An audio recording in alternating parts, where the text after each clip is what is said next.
पिछले सेशन में हमने जानकारी ली थी कंप्यूटर के एवोल्यूशन के बारे में, जिसमें हमने कंप्यूटर किस प्रकार से बना, क्या क्या उसमें स्टेप्स आए, इनकी जानकारी ली। इस सेशन में हम बात करने वाले हैं जनरेशन्स ऑफ कंप्यूटर।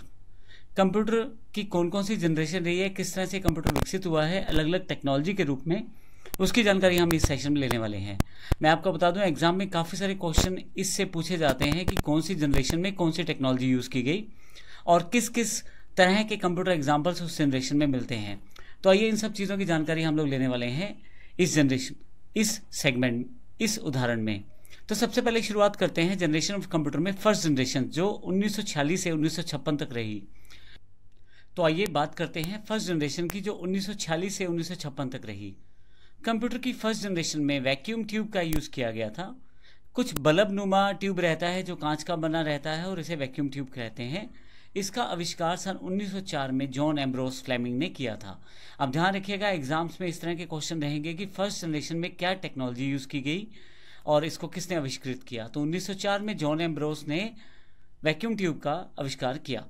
इस जनरेशन में कंप्यूटर में इंटरनल मेमोरी के रूप में मैग्नेटिक ड्रम का इस्तेमाल किया जाता था, यानी कि कुछ स्टोर करना है तो मैग्नेटिक ड्रम का इस्तेमाल किया जाता था। फर्स्ट जनरेशन में इनपुट के लिए हम लोग पंच कार्ड और पेपर टेप से प्रयोग किया जाता था। आउटपुट के लिए प्रिंट आउट का यूज़ भी किया जाता था।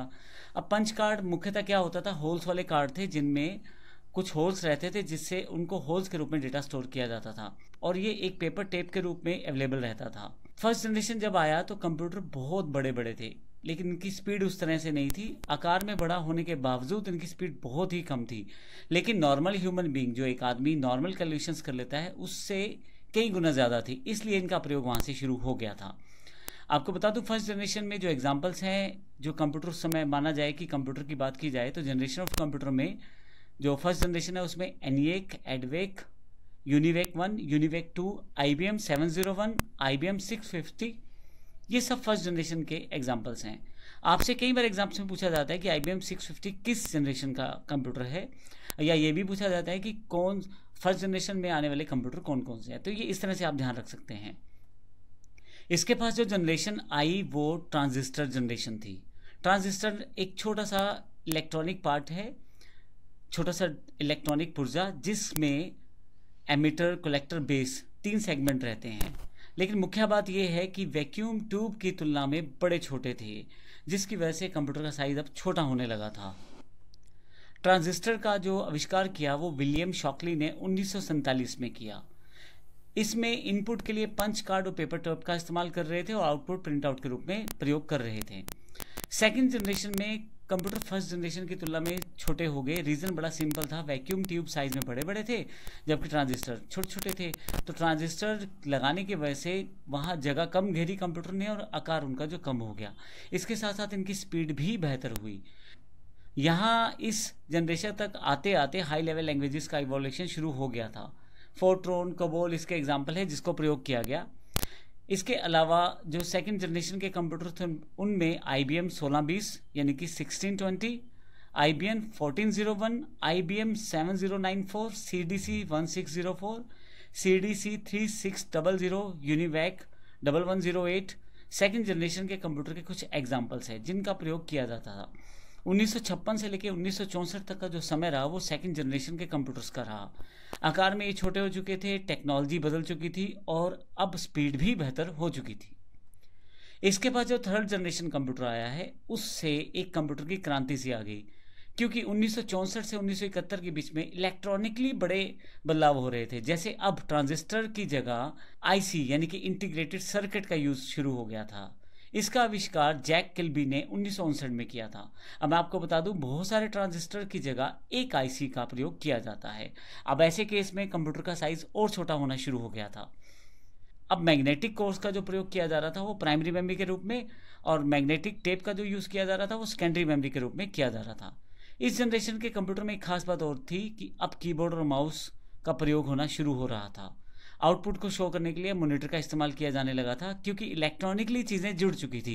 इलेक्ट्रॉनिकली हम लोग काफ़ी आगे आ चुके थे फर्स्ट और सेकंड जनरेशन के बजाय।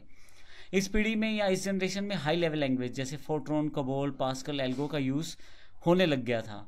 कंप्यूटर में ऑपरेटिंग सिस्टम का एवोल्यूशन भी हो चुका था, जिसमें IBM 360 सीरीज़ आ चुकी थी, Honeywell 6000 series, personal data processor, IBM 370, 168, TDC 316, ये थर्ड जनरेशन के कंप्यूटर के कुछ एग्जांपल्स हैं। तो एक आईसी में काफ़ी सारे ट्रांजिस्टर का कार्य हो सकता था। इस वजह से अब कम घेरनी जगह शुरू की कंप्यूटर ने, और साथ ही आपके पास एक बेहतर स्पीड वाला कंप्यूटर अवेलेबल हो चुका था थर्ड जनरेशन आते आते। अब हम बात करते हैं फोर्थ जनरेशन की। 1971 से लेकर 1980 तक फोर्थ जनरेशन अवेलेबल हो गई। इस जनरेशन में कंप्यूटर में VLSI, very large scale integrated chips का प्रयोग किया गया।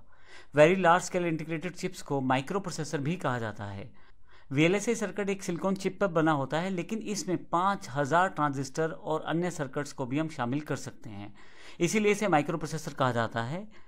अब यहाँ आते आते आते ना केवल हार्डवेयर यानी कि इलेक्ट्रॉनिकली चीज़ें बदली हैं, बल्कि सॉफ्टवेयर में भी काफ़ी सारे बदलाव हुए। MS-DOS, MS विंडो भी इस वक्त तक अवेलेबल हो चुका था।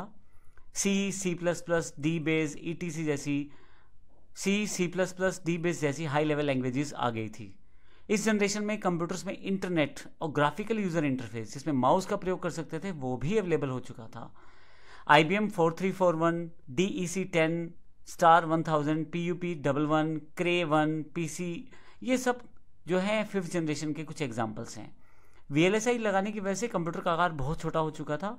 अब ये ऐसा हो चुका था कि आपके सामने एक टेबल के रूप में इतना बड़ा एक आकार आपके पास अवेलेबल हो चुका था। अब यहाँ से आपको कंप्यूटर के ऑपरेटिंग सिस्टम भी बड़े अच्छे मिलने शुरू हो चुके थे। स्पीड बहुत फास्ट हो चुकी थी और लोग इसे पर्सनल और कमर्शियल रूप में प्रयोग करने शुरू हो चुके थे। जो नेक्स्ट पार्ट है वो हमारे पास फिफ्थ जनरेशन है। फिफ्थ जनरेशन 1980 के पश्चात जितना भी कंप्यूटर डेवलप हुआ वो सारा फिफ्थ जनरेशन का कंप्यूटर है। इसमें एक अलग लेवल था इलेक्ट्रॉनिक प्रगति का, जिसमें ULSI अर्थात ultra large scale integrated chips का प्रयोग होना शुरू हो गया। यहाँ से AI यानी कि आर्टिफिशियल इंटेलिजेंस का यूज़ होना भी शुरू हो गया। इस ड्यूरेशन के दौरान 64 बिट के माइक्रो प्रोसेसर बनने शुरू हो गए, जिससे कि आपकी जो स्पीड है कंप्यूटर की वो 64 बिट तक इंफॉर्मेशन को एक साथ प्रोसेस कर सकती थी। 1980 के पश्चात C++, जावा जैसी हाई लेवल लैंग्वेजेस अवेलेबल हो गई, जिससे प्रोग्रामिंग बड़ी आसान हो गई। इसके साथ इलेक्ट्रॉनिकली डेवलप हो गया कंप्यूटर, क्योंकि 64 बिट माइक्रो प्रोसेसर आ चुके थे। यहाँ आते आते इंटरनेट, ईमेल और WWW अर्थात वर्ल्ड वाइड वेब भी विकसित हो गया। इस जनरेशन में यूज़र फ्रेंडली इंटरफेस अवेलेबल हुए, अर्थात जिससे यूज़र बड़ी आसानी से काम कर सके किसी कंप्यूटर में, वो उस तरह की विशेषताएं कंप्यूटर में आने लग गई। अब आपके पास desktop, laptop, notebook, ultrabook, chromebook, ये इसी जनरेशन के एग्जाम्पल्स हैं। अभी हमारे पास जो कंप्यूटर है फिफ्थ जनरेशन से पूरे प्रभावित हैं और इतने फास्ट कंप्यूटर हो चुके हैं कि हम छोटे छोटे जो कंप्यूटर्स हैं या जो अब इतने फास्ट हो चुके हैं कंप्यूटर कि हमारा काफ़ी मुश्किल काम बड़े आसानी से संभव कर देते हैं। बड़ी बड़ी मुश्किल कैलकुलेशंस बड़ी आसानी से सॉर्ट आउट हो जाती हैं। बड़ी बड़ी जो कार्य हैं वो कंप्यूटर की सहायता से कर दिए जाते हैं। इवन काफ़ी सारी मशीन्स को कंप्यूटर से ऑपरेट कर लिया जाता है और साइज़ में बड़े छोटे। नोटबुक का साइज़ बड़ा सिंपल, हाथों में आने वाला साइज़ है, आप कहीं भी लेके जा सकते हैं। तो इस तरह से हमारी ये जनरेशन है कंप्यूटर की जिनको हमने देखा।